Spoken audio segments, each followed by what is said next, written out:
While we all had our share of laughs from Arnold and the gang as they've attempted to navigate both adolescence and the big city, sometimes we were so caught up in the storyline that a few jokes may have flown over our heads when we were younger. I'm Teresa with a Wicked Binge, and today we're leaving the stoop and looking back at some of those more seasoned jokes we missed in Hey Arnold. Let's jump into it. Who's laughing now? Grandpa Phil used to party hard. We're kicking things off with Grandpa Phil, Arnold's funny and young-spirited grandfather. Well, I've lost too many brain cells to make it through grade school. While we all remember Grandpa Phil for his good heart, witty remarks, and questionable comments, some of us might forget just how he became so cheeky. Well, in case you didn't know, by his own admission in Season 4's Back to School, Grandpa Phil admits to frying his brain while he was at Woodstock, the notorious music festival from 1969 that was all about elevating yourself through a number of substances. Not since which. Grandpa Phil's fried brain may very well have come from a bit of too much partying, if you know what I mean. Well, I guess maybe. No! Looks like those substances made him feel like he was high up in the clouds, and it seems like he never returned to the ground. Grandpa's war story. Phil's life seems to be filled with all sorts of adventures. In fact, he nearly revealed something a bit too adult for a Nickelodeon cartoon to his grandson. He almost let a steamy story slip from his tongue, luckily catching himself before his lips betrayed him, saving Arnold from undeniable trauma. It turns out, Grandpa Phil was an interesting guy who fought in World War II. Not only did he give Hitler a wedgie, but he also had a pretty raunchy encounter with a French woman while liberating France. He stopped his story before things got too adult. She was bathed in moonlight,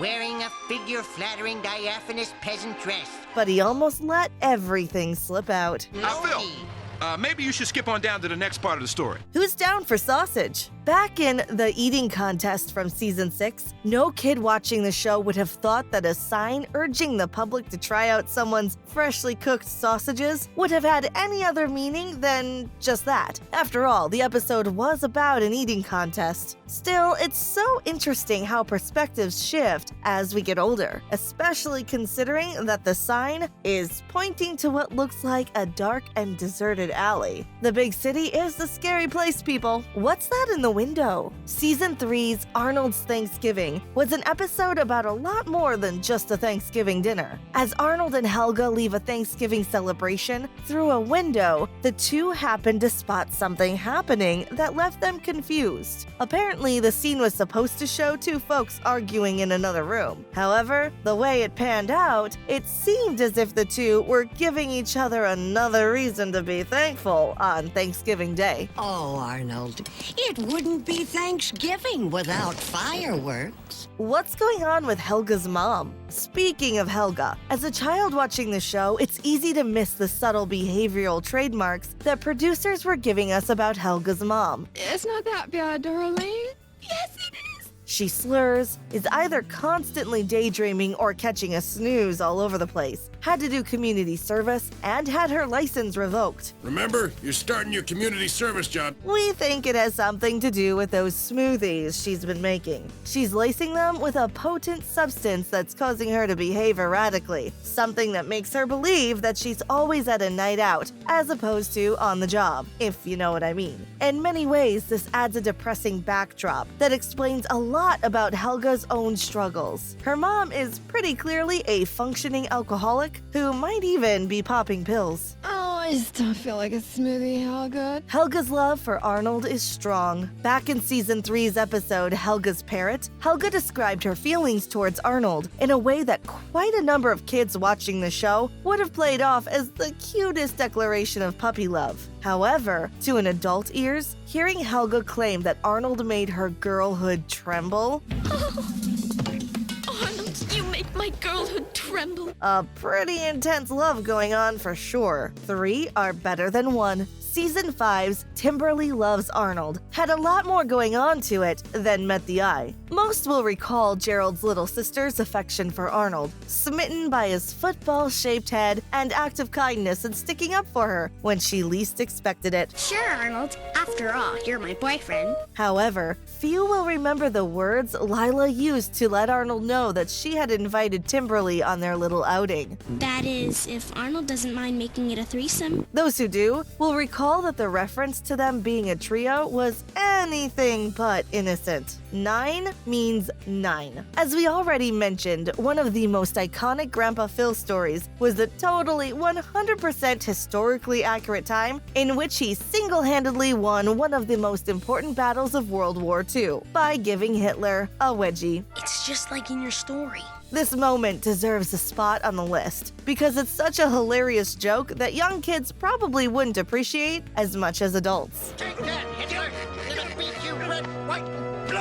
But there's also a pretty concerning position that Grandpa Phil puts Hitler in while giving him a wedgie. The scene where we get a clear view of Grandpa peering down at Hitler's butt after giving him a wedgie makes us wonder what Grandpa Phil was really after. Either way, we all owe a debt of gratitude to Grandpa Phil for his honorable service during the Second World War. Miss Felter. Surely we all remember the sassy, sultry substitute teacher that Arnold had a crush on. My name is Miss Felter, and I'm going to be your substitute teacher. Her name was Miss Felter, a name that sounded weird to kids back in the day, but never raised suspicions until we got older. When you analyze what this name really sounds like, you start to think that producers were trying to tell us more about this teacher than originally thought. Reach and pull. From as early as season 1's 10th episode, The Old Building, kids have been exposed to some dastardly jokes that just zipped right over their heads. We're talking about the advice that Ernie once gave to Arnold about using a wrecking ball, namely the choice of language used to describe how the kid should prepare himself to use it. Maybe it's me, but there's something off about telling Arnold that he should practice reaching and pulling every day to prepare himself for the big moment. You still doing that exercise I taught you?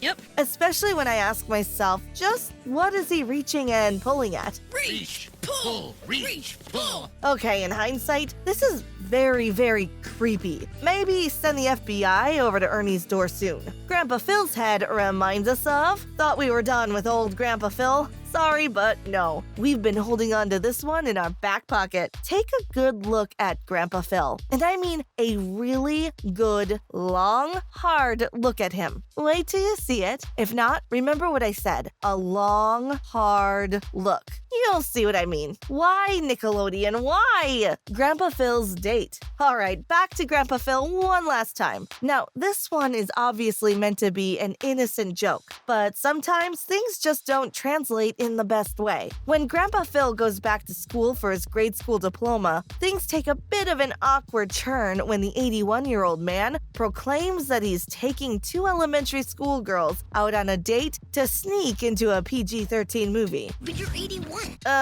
Yeah. Sorry, Phil. No amount of wedgies you've given Hitler is gonna make that okay. Older lady makes a move on Arnold. Okay, what is wrong with all the adults in Arnold's city? This is getting ridiculous. The pressure that society tends to place on young boys can overwhelm them. Poor Arnold was taught to believe that he had to start meeting girls early. But when Arnold goes hunting, he got an unexpected surprise when an older woman pulls his arm and jots down her number so he could give her a call. Actually, another creepy situation is the small character Lena, one of the boarding house residents who only appeared in the early episodes of the show, had a pretty bizarre conceptualization. According to the showrunner Craig Bartlett, she was planned to have a crush on Arnold, and would ask him to do favors that made him feel uncomfortable. Yikes. Good thing that was scrapped. Arnold at the Donkey Show. This is a title card I thought I would never have to read, but alas, here we are. Anyone remember that time when Arnold rode the racing mule? You're crazy. You're a mule. It's a horse.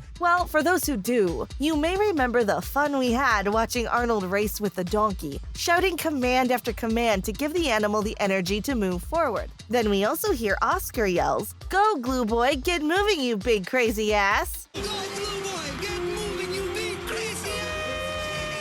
I know that ass is a legitimate word for donkey, but you know what else is? Donkey. Who knows how long they were waiting for that profanity opportunity? But what do you think?